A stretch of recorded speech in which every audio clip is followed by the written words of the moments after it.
पाठ 4 मौलिक अधिकार भाग 1। इसमें चित्र में आप देख रहे हो कि कुछ शब्दावली या सूचक घोषवाक्य दिए गए हैं। शिक्षा हमारा अधिकार है, न्यूनतम वेतन ही गारंटी मिलनी चाहिए, यह अब हमारा अधिकार है, जंगल और वन संसाधनों पर हमारे अधिकार हैं। ऊपर बताएगी जैसे दफ्तियाँ अथवा तख्तियाँ तुमने समाचार पत्र या फिर अन्य दूसरे स्थानों पर देखी होंगी। किसी जुलूस अथवा रैली में किसी बात की मांग की जाती है और वो उनका अधिकार बताया जाता है। हमें जन्म से ही कुछ अधिकार प्राप्त होते हैं।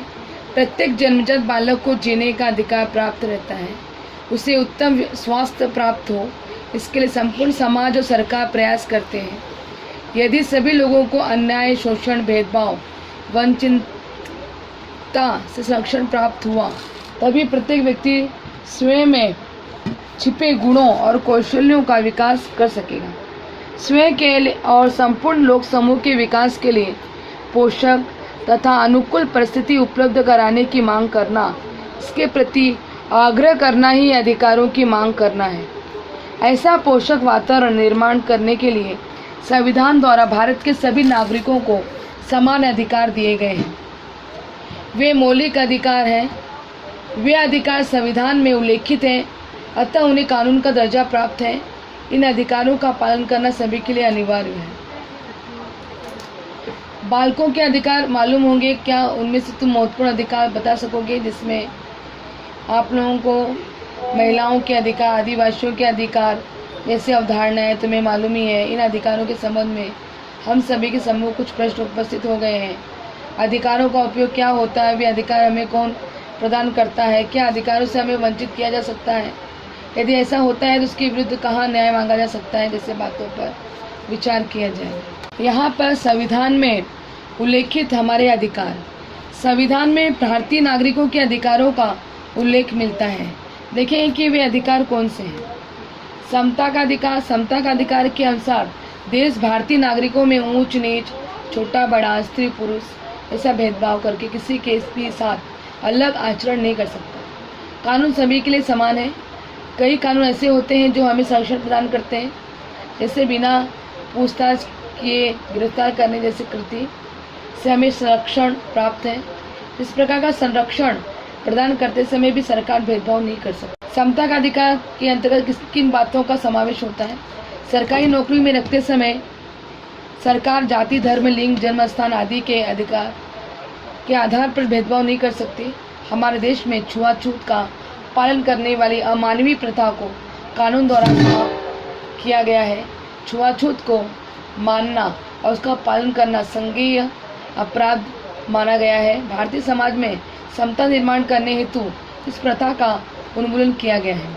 जिन उपाधियों और पदवियों द्वारा लोगों में ऊंच नीच अथवा छोटा बड़ा का भेद दर्शाया जाता है, ऐसी उपाधियों और पदवियों पर संविधान द्वारा प्रतिबंध लगाया गया है, जैसे राजा, महाराजा, राय बहादुर आदि। ये उपाधियां और पदवियां देश नहीं दे सकता, जो विषमता को बढ़ाती हैं, समाज में फूट पैदा करती हैं और नागरिकों में भेद उत्पन्न करती हैं। परंतु समाज के विभिन्न क्षेत्रों में गौरवपूर्ण कार्य करने वाले महानुभावों को सरकार पद्म श्री, पद्म भूषण और पद्म विभूषण जैसी उपाधियां प्रदान करती है। भारत रत्न उपाधि हमारे देश का सर्वोच्च नागरिक सम्मान है। देश में वीरता प्रदर्शित करने वाले कार्यों के लिए परमवीर चक्र, अशोक चक्र, वीर चक्र जैसे सम्मान पदक दिए जाते हैं। इन पदकों से सम्मानित किए जाने पर उन व्यक्तियों को किसी भी प्रकार के विशिष्ट अधिकार अथवा अधिकार प्राप्त नहीं होते हैं। ऐसे पदक प्रदान कर उनके विशेष पराक्रम को गौरवान्वित किया जाता है। स्वतंत्रता का अधिकार संविधान द्वारा प्रदत्त एक महत्वपूर्ण अधिकार है। इस अधिकार द्वारा व्यक्ति नागरिक की दृष्टि से आवश्यक सभी प्रकार की स्वतंत्रताओं की गारंटी दी गई है। नागरिकों के रूप में हमें भाषण और अभिव्यक्ति की स्वतंत्रता प्राप्त है। बिना हथियारों के शांतिपूर्वक एकत्रित होकर जनसभा का आयोजन कर सकता है। कोई संस्था अथवा संगठन बनाने की स्वतंत्रता प्राप्त है। भारत के किसी भी देश प्रदेश में भ्रमण करने की स्वतंत्रता प्राप्त है। भारत के किसी भी भाग में रहने बसने की स्वतंत्रता प्राप्त है। अपनी पसंद का व्यापार अथवा उद्योग करने की स्वतंत्रता प्राप्त है।